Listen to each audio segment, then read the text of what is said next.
a black firefighter, exhausted after pulling double shifts during wildfire season, was finally heading home to see his family. But the moment he stepped into the gas station near the airport, everything shifted. A local police officer, unfamiliar with his uniform and quick to judge, zeroed in on him without reason. What started as a simple misunderstanding spiraled into public humiliation, right there in front of other customers.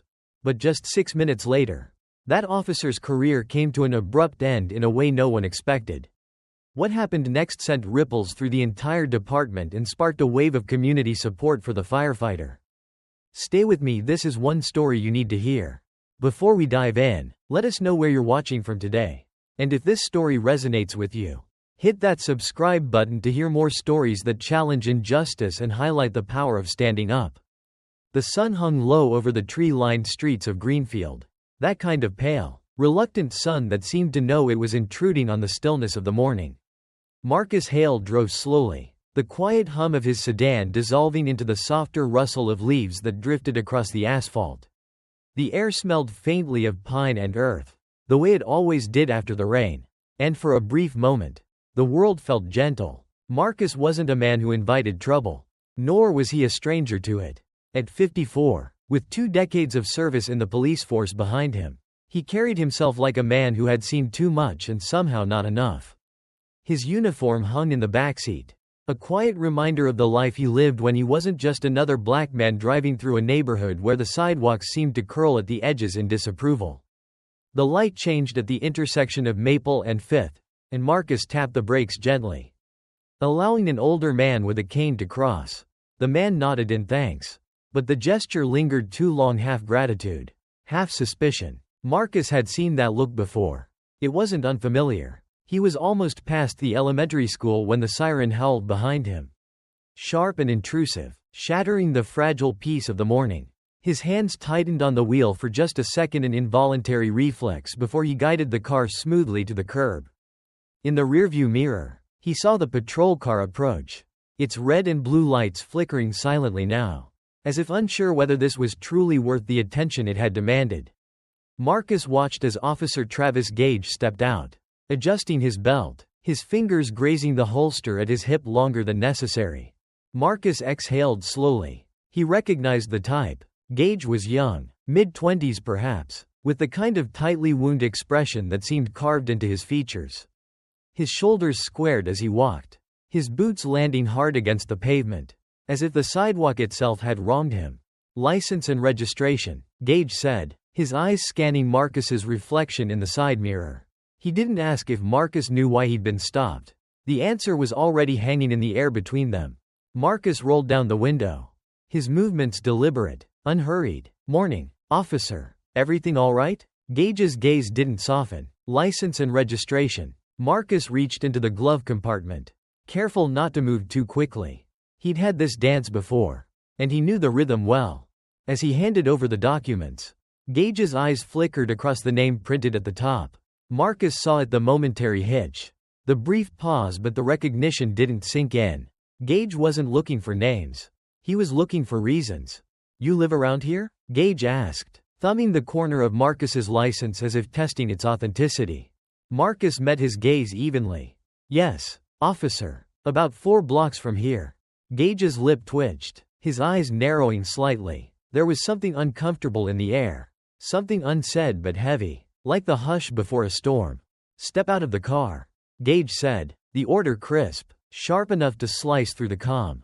Marcus raised an eyebrow. "Is there a problem?" Gage's fingers drummed lightly against the handle of his baton. "I said step out of the car." For a long moment, Marcus considered the weight of those words, the inevitability of it. The air between them thickened, pressing down like the hot summer days of his youth, when the humidity sat heavy on his chest and the older boys whispered stories of men who didn't make it home. Marcus sighed and opened the door, rising slowly to his feet. The street felt colder now, even in the sunlight. He stood there, the top of his head just brushing above Gage's, but he didn't lean into it. There was no victory in height, no comfort in casting shadows. "Hands on the hood," Gage said, gesturing to the car. Marcus hesitated. "Something wrong?" Gage's voice held the faintest edge of a dare. Marcus placed his palms on the hood, the metal warm beneath his skin. A woman across the street paused, her dog tugging at the leash. Her gaze lingered just long enough to acknowledge what she saw but not long enough to intervene. This was the quiet violence. The violence of looking away. Gage's hands moved across Marcus's pockets. The pat-down perfunctory but lingering. Marcus could feel the anger in the young officer's touch, the kind of anger that didn't come from personal grievance but from something deeper. Something taut. "You have a weapon on you?" Gage asked. Marcus didn't answer immediately. He let the question hang. Deliberate. "My badge is in my jacket," Marcus said finally, his voice low but firm. "I'm Captain Hale, police precinct downtown." Gage's hand froze. It was subtle, the kind of pause most people wouldn't notice but Marcus did. For a moment, Marcus thought that might be the end of it, that the recognition would bridge the gap between them. But instead, Gage's grip tightened. "Oh yeah?" Gage said, a faint smirk tugging at his lips. "Funny how everyone's a cop when they get pulled over." Marcus's eyes met his. "No, officer," Marcus said, his voice steady. "Not everyone." The street felt impossibly still. Marcus could hear the soft hum of the woman's phone as she began recording from across the street. He could feel the weight of Gage's pride, the fragile thing trembling beneath his facade. And Marcus knew, with the slow and certain ache of a man who had walked this road too many times, that the morning wasn't done with him yet. Marcus Hale kept his palms steady against the hood of his car, feeling the slight vibration of the engine humming beneath his skin. The warmth of the metal had faded now, leaving only the cold imprint of the situation resting heavy between him and Officer Travis Gage. The street was too quiet, like the breath held before a question no one wanted to ask. Marcus could see the woman with the phone across the street, her hand trembling just slightly as she recorded. She didn't speak. She didn't have to. Her silence spoke louder than any protest, louder than any plea. It was the kind of silence Marcus had known since he was a boy. The same hush that settled in rooms when his father walked through certain parts of town. It was not the silence of peace. It was the silence of people measuring how much they were willing to bear witness to. Gage's hands hovered over Marcus's back pocket, fingers pressing with more force than was necessary. His voice, when it came, was sharp with something Marcus recognized but had long stopped reacting to. "You got any warrants, Captain Hale?" Gage asked, drawing out the title like it was a punchline. Marcus let the question sit. He had learned long ago that nothing rattled men like Gage more than stillness. "I've been with the department 22 years. Marcus replied calmly. "You think I made it this far without someone checking?" Gage grunted but said nothing. Marcus shifted slightly, lifting his eyes just enough to glance at the small crowd forming along the edge of the block. 3 or 4 people now, watching but at a distance, like spectators at a house fire, unsure if they should call for help or simply hope the flames didn't spread. A younger man, no older than 20, stood with his arms crossed, his gaze fixed on Gage with an expression Marcus knew well, suspicion laced with the bitter undercurrent of expectation. Marcus wanted to tell him to leave, that there was nothing to see here that hadn't been seen 100 times before. But the young man stayed rooted to the sidewalk, his phone now raised like a second lens to the scene. "I didn't ask about your department record," Gage said suddenly, interrupting the quiet, his hand pressed harder against Marcus's shoulder. "I asked if you had warrants." Marcus breathed out slowly, steadying the edge that tugged at his patience. "No, officer, I don't." Gage's hands finally withdrew, but not before Marcus felt the lingering weight of something unsaid. "Turn around," Gage ordered. Marcus straightened, turning slowly to face him. It was strange, the way Gage's eyes danced just slightly away from Marcus's own, never quite locking on but never drifting too far. There was an uneasiness there. Not fear, but something worse. Doubt. Marcus had seen that doubt before. It was the kind that cracked open in the minds of men who believed authority alone made them untouchable. When they began to question it, the cracks grew wider, and in those cracks, they either learned or they lashed out. Gage wasn't learning. "You know," Marcus said, his voice low, "I can call this in. Right now. Ask Captain Lowe to meet us here." Gage's jaw tensed, but he masked it with a smirk. "No need, we're just having a conversation." Marcus nodded slowly. "I see." Across the street, the young man lowered his phone just enough to step closer to the curb. His eyes met Marcus's briefly. And there was something in his gaze, something Marcus couldn't quite place. Hope. Or maybe defiance. It was hard to tell the difference sometimes. Gage's voice cut through the stillness. "Where are you headed, Captain?" "To the station," Marcus replied evenly. "Morning brief." Gage rocked on his heels, his eyes narrowing slightly as if trying to find the gap in Marcus's explanation. The one loose thread he could tug to unravel the whole thing. "Your car," Gage gestured toward the sedan. "It doesn't have department plates." Marcus's lips tightened. "That's because it's my car. I'm off duty." Gage chuckled softly under his breath, shaking his head. "Funny how it works. Even when you're off duty, it's like you people can't help but carry a badge around." The words landed like a stone in Marcus's chest.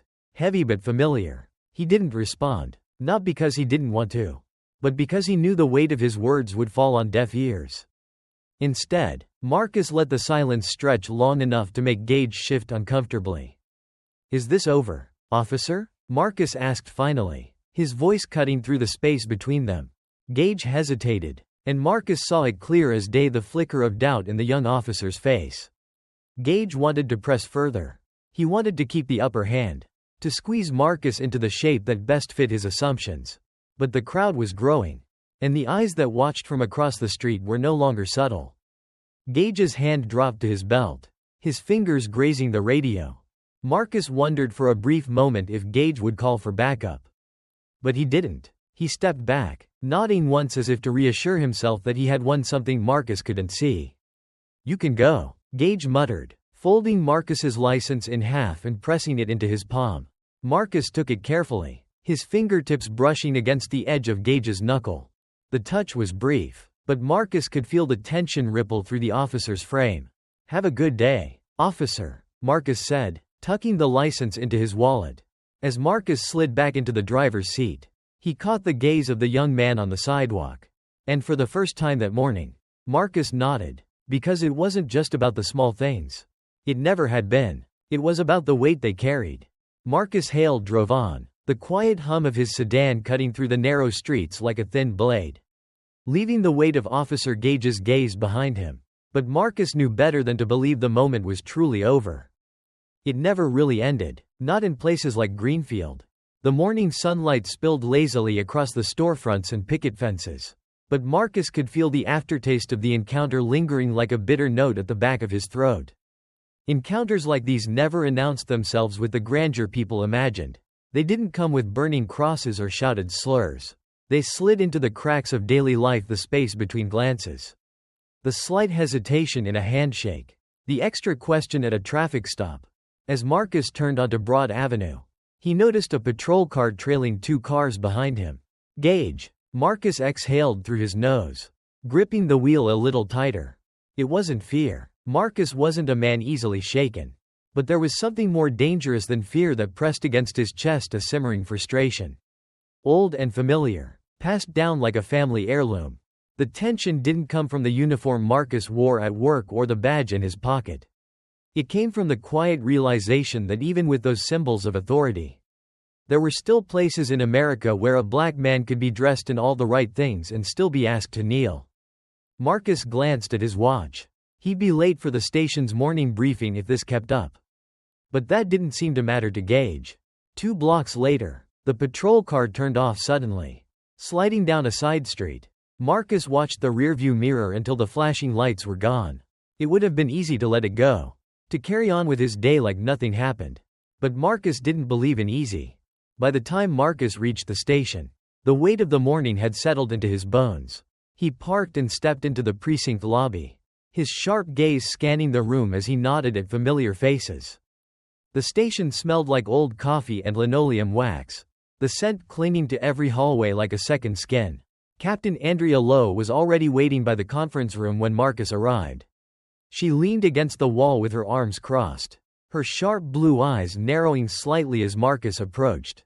"Running late, Hale?" Lowe asked, though her voice carried no real bite. "Had a detour," Marcus replied, brushing past her into the room. Lowe followed him, her brow furrowed in that way it always did when she suspected something but knew better than to press. "Detour?" she echoed, her tone lighter but probing. Marcus set his briefcase down and glanced at her. "Nothing unusual. Lowe studied him for a moment longer. But Marcus could see the flicker of understanding pass behind her eyes. She was one of the few in the department who saw things as they were.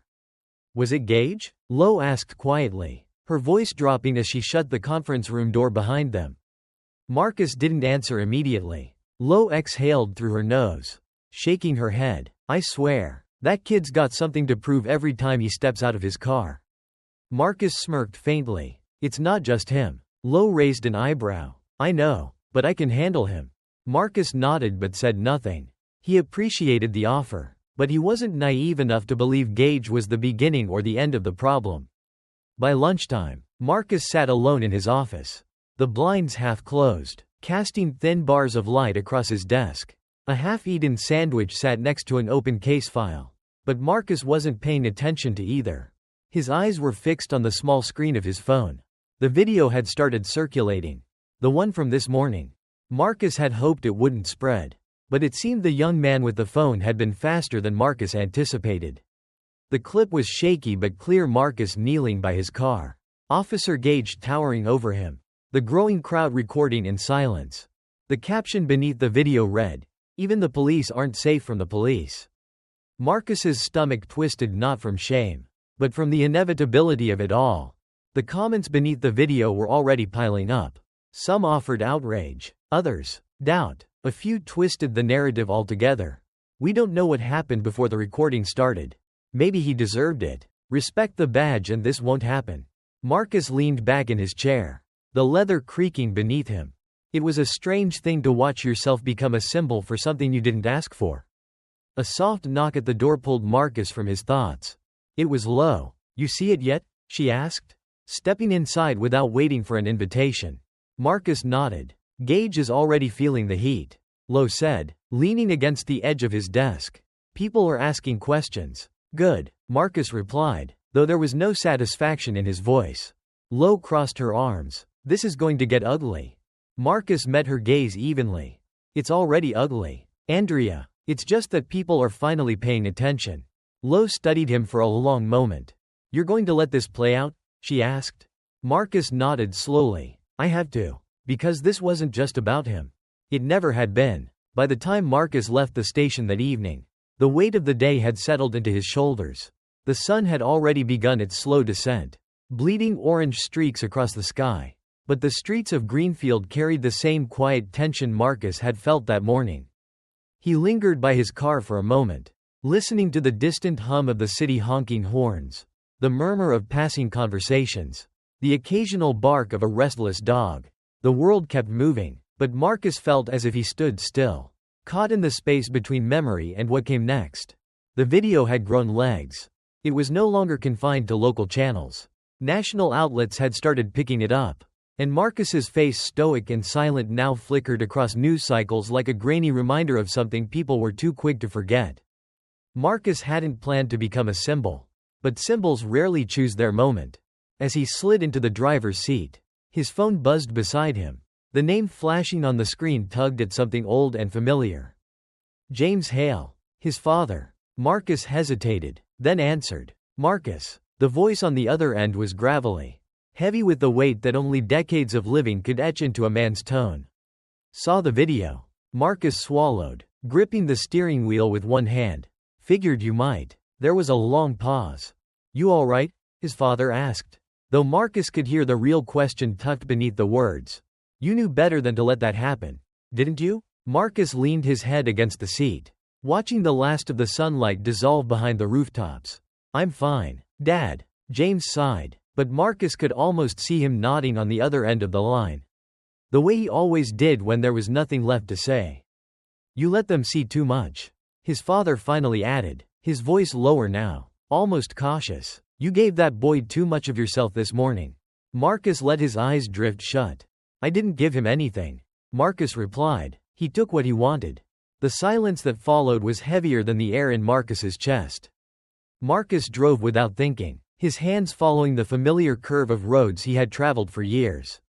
His car drifted toward the quieter part of town, where the streetlights flickered on just a second too late and the asphalt cracked in places the city had long since stopped caring about. Greenfield had two faces, like most places in America.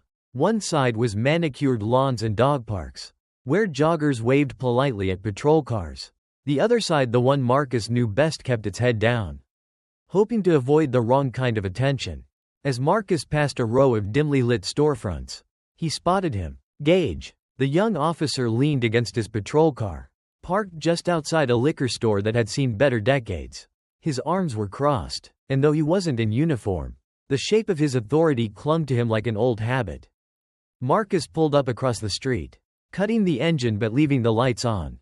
Gage noticed him immediately. For a long moment, the two men simply stared at each other across the pavement, the thin line of the road acting as both divider and unspoken challenge. Marcus didn't get out right away. He watched as Gage shifted, leaning heavier against the hood of his patrol car, his eyes hard but restless. There was something uneasy in the way he stood, the weight of the day sitting unevenly on his frame. Finally, Marcus opened his door and stepped out, his shoes crunching softly against the gravel. "Officer Gage," Marcus greeted, his tone as even as the night air. Gage's jaw tightened, but he didn't move. "Captain." Marcus approached slowly, stopping a few feet from the younger man. He could feel the tension radiating off Gage like steam from hot asphalt. "Didn't expect to see you out here," Marcus said, glancing at the empty sidewalk. "Figured I'd avoid the station for a while," Gage replied, his voice flat. "People won't stop talking." Marcus nodded. He could feel the weight of every camera lens that had captured their encounter. Gage's face had been plastered across the same screens as Marcus's, but the world had seen him differently. One man was called a symbol, the other, a cautionary tale. "You don't like the attention?" Marcus asked, though he already knew the answer. Gage's eyes flickered with something close to anger, but it didn't fully ignite. "I didn't ask for it." Marcus met his gaze, holding it for just a little too long. "Neither did I." The words hung between them like a tightrope, fragile and thin. For the first time, Marcus saw something shift in Gage's face. Not regret, not yet, but doubt. "Look," Gage exhaled sharply, running a hand through his hair. "I know I could have handled things differently this morning." Marcus let the words settle before speaking. "Why didn't you?" Gage stiffened. His pride bristled at the question, but there was no place left for him to hide. "I don't know," Gage muttered, shaking his head. "I guess I didn't think it through." Marcus nodded slowly. "That's the problem." Gage looked up sharply. Marcus stepped closer, lowering his voice just enough to make sure the younger man heard every word. "You didn't think it through because you didn't have to. You saw me the way this world taught you to see me. And that's not going to change just because people are angry today." Gage's face hardened, but Marcus saw the flicker of uncertainty behind his eyes. "You're wrong," Gage said, but the conviction in his voice cracked around the edges. Marcus studied him, the weight of years pressing against his ribs. "I hope I am," Marcus replied, stepping back toward his car. "But I've been here long enough to know better." As Marcus slid into the driver's seat, he caught one last glimpse of Gage standing by his patrol car. Shoulders slouched beneath the burden of something he didn't yet understand. The quiet clash between them hadn't ended. It had only just begun. The next morning, Marcus Hale sat at his kitchen table, staring into the bitter darkness of his coffee. The house was still. His wife, Lillian, had left early for work, and the quiet felt heavier than usual, as if it carried the shape of something unspoken. The newspaper lay folded beside his cup, but Marcus hadn't opened it. He didn't need to. He already knew his name was printed somewhere between the headlines, and he wasn't in the mood to read about himself through the eyes of someone who hadn't lived it. The phone on the table vibrated once. Then again. Marcus let it hum for a moment before glancing at the screen. "Andrea Lowe." Marcus exhaled and picked up. "You're trending, Marcus." Andrea's voice was light, but there was no humor beneath it. "I figured," Marcus replied. "You haven't seen the news?"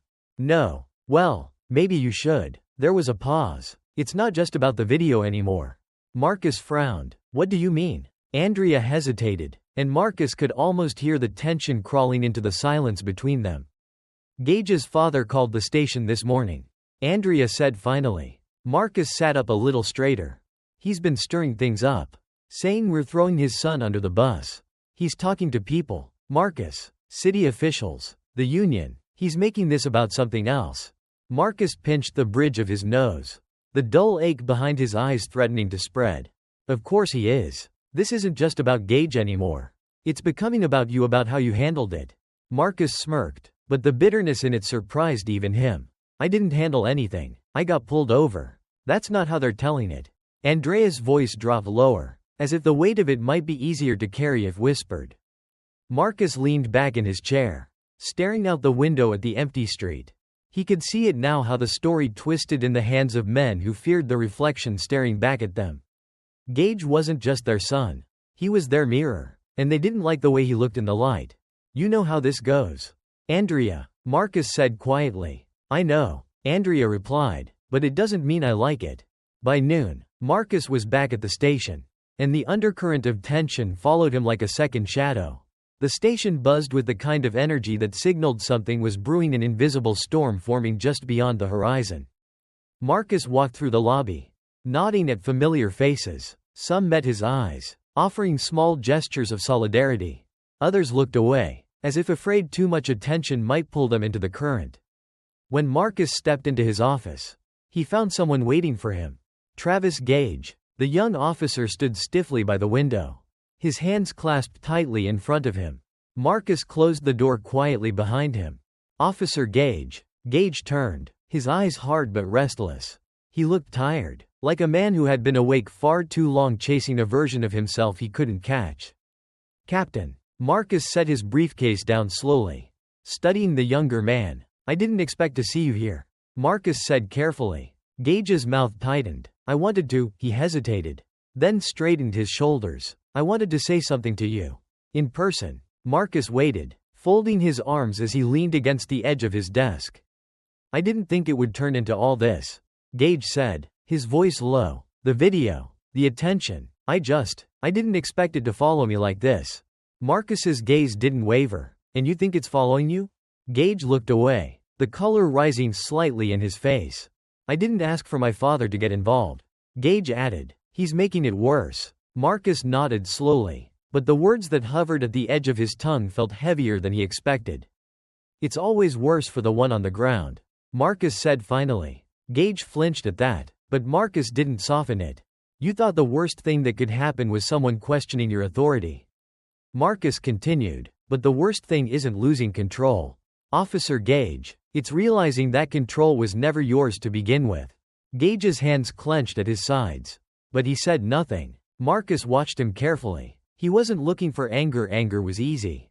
What Marcus wanted to see was understanding. That faint flicker of recognition that changed men, even if just slightly. Do you know how many times I've had to kneel, Officer Gage? Marcus asked suddenly, his voice soft but unyielding.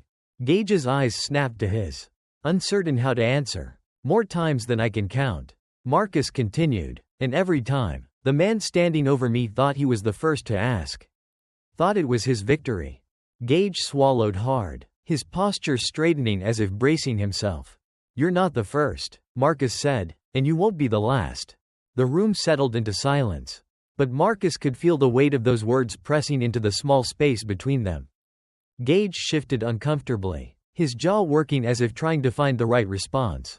But none came. Finally, he nodded once, turning toward the door. Thank you, Captain, Gage said quietly, though his voice felt stretched thin. As Gage reached for the handle, Marcus's voice stopped him. One more thing. Gage paused, glancing over his shoulder. Marcus's gaze was steady, unflinching. Next time you pull someone over, Marcus said, ask yourself why you need them to kneel. If you can't answer that, don't ask. Gage met his eyes for a long moment, something flickering just beneath the surface. Then he left. Marcus stood in the silence, his reflection faint in the glass of his office window. And for the first time, he wasn't sure if he saw himself or just another mirror. By the time Marcus Hale left the station that evening, the air had shifted. It wasn't the cool wind of autumn settling in, but something heavier, something that hummed beneath the surface of things. Waiting. He felt at the moment his foot hit the steps outside the precinct. Across the street, a group of people had gathered. Not a large crowd, but enough. Their faces were taut with the kind of tension Marcus recognized well, the look of people who had seen too much and weren't willing to look away this time. Some held phones, others simply crossed their arms, their silence sharper than any shouting could have been. It wasn't Marcus they were staring at. It was Gage. The young officer stood by his patrol car, visibly trying to ignore the weight of their attention. But Marcus could see the tightness in Gage's jaw, the stiffness in his posture. He was pretending not to care, but his body betrayed him. Marcus descended the steps slowly, his gaze fixed on Gage, who glanced up just as Marcus crossed the street. "They've been standing there for about an hour," Gage muttered, his voice tight. "Haven't said much, just watching." Marcus stopped a few feet from him, his eyes moving over the small crowd. There were no signs, no chants, no banners calling for justice, just quiet eyes, steady and unwavering. "That's the problem, isn't it?" Marcus said softly. "When people stop shouting, it's harder to ignore silence." Gage looked at Marcus sharply, but there was no fire in his gaze, just a flicker of something Marcus had seen before. Fear. Not the kind that made men run, but the kind that made them dangerous. "I didn't do anything wrong," Gage muttered, more to himself than anyone else. Marcus tilted his head slightly, his voice calm but edged with steel. "Did you need to?" Gage's eyes narrowed, but he didn't respond. Marcus turned to face the small crowd, his hands slipping into the pockets of his coat. He recognized a few faces: neighbors, community leaders, the young man who had recorded the incident. An older woman stepped forward, her hair silver but her eyes sharp. She met Marcus's gaze with a slow nod, then shifted her attention to Gage. "We're just here to make sure," she said quietly, "to remind him that we see him." Gage's face hardened, but he stayed rooted to the spot, his pride keeping him there even as his instincts told him to leave. Marcus watched the exchange carefully, letting the silence stretch. "Officer Gage," Marcus said finally, his voice carrying just enough weight to hold the attention of both the crowd and the man beside him. "Sometimes it's not about what you did. It's about what people remember you could have done." The words hung in the air, soft but unrelenting. Gage's eyes flicked to Marcus, and for a brief second, Marcus saw the wall crack just slightly. "You think this will blow over?" Gage asked, lowering his voice. Marcus met his gaze evenly. "It's not supposed to." The crowd lingered, their presence pressing into the space between them. Marcus could feel the slow burn of something growing, a collective reckoning that wouldn't be extinguished with apologies or time. Gage exhaled sharply, running a hand over his face. "I didn't sign up for this," Gage muttered. Marcus's eyes darkened, but his tone remained calm. "No," Marcus said, "but I did." Gage looked at him, confusion flickering across his face. "You thought the badge was supposed to shield you," Marcus continued, "but it does the opposite. It makes you seen. And being seen, being truly seen, is something a man like me has known since I was old enough to understand the weight of my skin." Marcus stepped closer, his voice lowering. "The difference is, Officer Gage, I don't get to put it down when the shift ends." Gage didn't respond, his gaze dropped to the ground, his hands tightening into fists. The crowd remained, still and patient. Marcus turned to face them once more, offering a small nod, and one by one, they began to drift away, their message left behind in the quiet imprint of their absence. Marcus lingered for a moment, watching as Gage stared after them, the weight of their eyes still heavy on his shoulders. "Go home, officer," Marcus said softly. "This isn't something you can outrun." Gage didn't argue. As Marcus walked away, he felt the fire beneath the ash slow, simmering, but impossible to put out. Marcus Hale sat alone in his office, the low hum of the city bleeding faintly through the thin glass windows. Night had settled over Greenfield, draping the streets in the kind of quiet that made people uneasy, like something was waiting in the dark, watching. The station was nearly empty now. A few officers lingered in the halls, their conversations hushed, their eyes careful. Marcus could feel it, the way the air bent slightly around him, as if his presence alone shifted the weight in the room. The video had stopped being just a local story. National outlets had picked it up, dissecting every second of footage, replaying his stillness beside that patrol car as if searching for something they'd missed. The headlines spoke for themselves. Veteran officer subdued in unjust traffic stop. What happens when the badge doesn't protect you? But Marcus wasn't interested in the headlines. He was interested in the spaces between them, the conversations happening behind closed doors. The quiet phone calls from city officials who thought they could smooth it over with well-placed apologies. The knock at his door came soft but deliberate. Andrea Lowe stepped in without waiting for an invitation.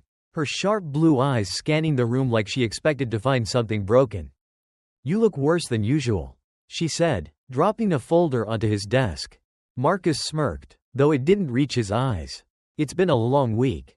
Andrea leaned against the doorframe, crossing her arms. "You think it's about to get shorter?" Marcus opened the folder slowly, skimming the first page. Internal statements, witness accounts, the kind of paperwork that gathered like storm clouds before something gave. "No," Marcus replied, closing the folder. "I don't." Andrea watched him carefully, her head tilting slightly. "They're making it political," she said. Marcus nodded. "It always was." Andrea sighed, rubbing her temples. "Gage's father is pushing for disciplinary action. He's saying you escalated the situation." Marcus chuckled under his breath, though there was no humor in it. "I escalated it by kneeling?" Marcus asked, glancing up at her. Andrea's lips tightened. "That's not how they'll spin it." Marcus leaned back in his chair, the leather creaking beneath him. He'd been here before, not in the exact sense, but close enough to recognize the shape of it. "Gage's father isn't defending his son," Marcus said quietly. "He's defending himself." Andrea frowned. "How do you figure?" Marcus met her gaze, his voice steady but heavy. "Because if his son's guilty, then so is he. That's how it works." Andrea held his stare for a long moment, her expression unreadable. "You're not wrong," she admitted finally, "but it doesn't make this easier."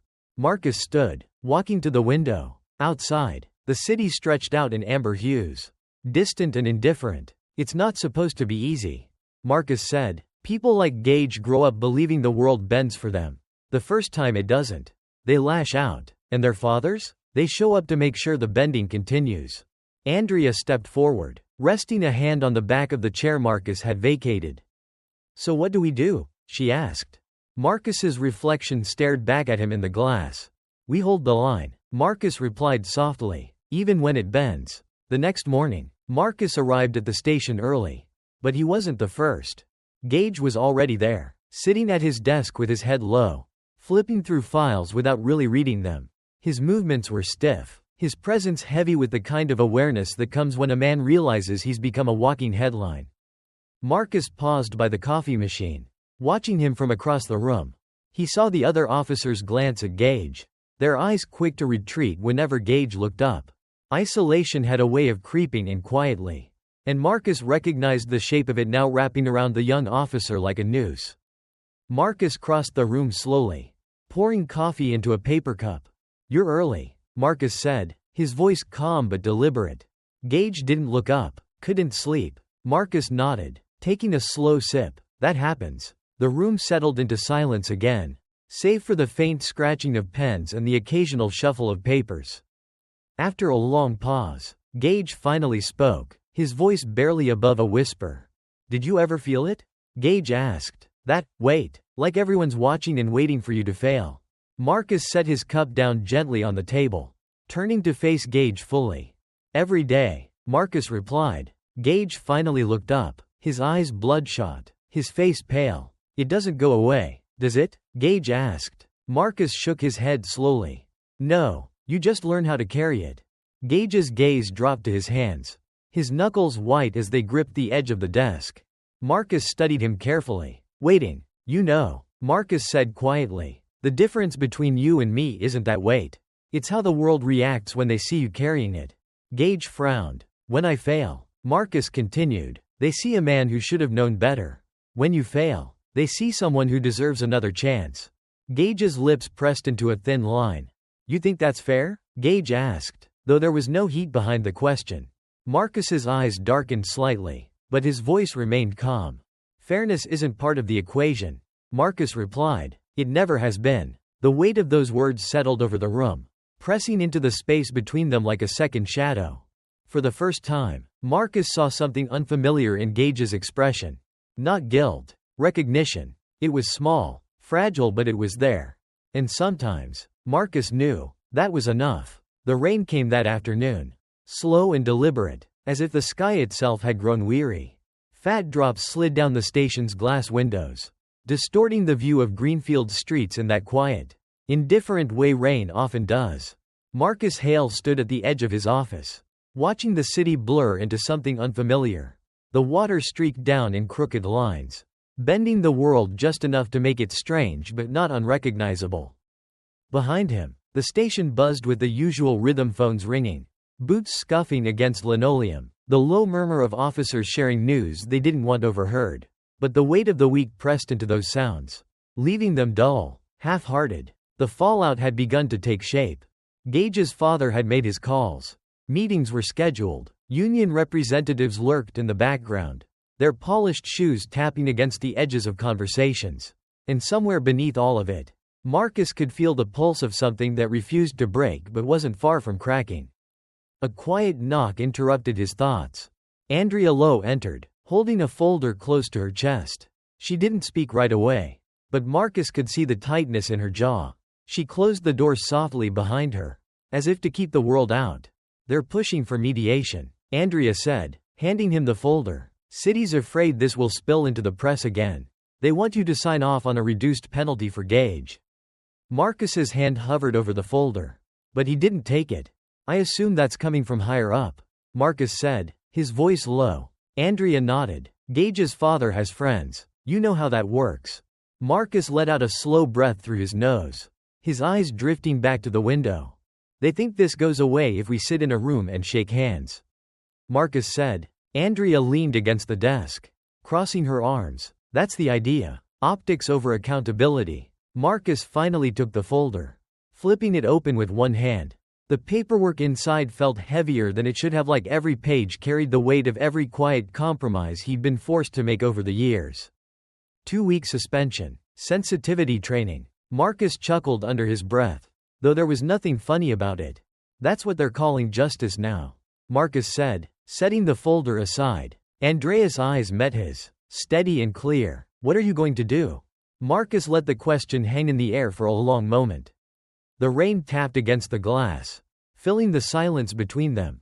"You know," Marcus said finally, "my father once told me that silence was the most dangerous thing a man could carry. Not anger, not fear, silence." Andrea didn't speak, but Marcus could feel her watching him carefully. "He used to say that every time we let something slide, every time we swallowed the weight of it and kept walking, we added another stone to our pockets." Marcus continued, "And eventually, the weight of those stones would sink us." Andrea exhaled softly, shaking her head. "I take it he wasn't a fan of mediation." Marcus smiled faintly, but the expression didn't last long. "No," Marcus replied, "he wasn't." He turned back to the window, his reflection faint against the rain. In that reflection, Marcus saw the face of a man who had spent years carrying stones that didn't belong to him.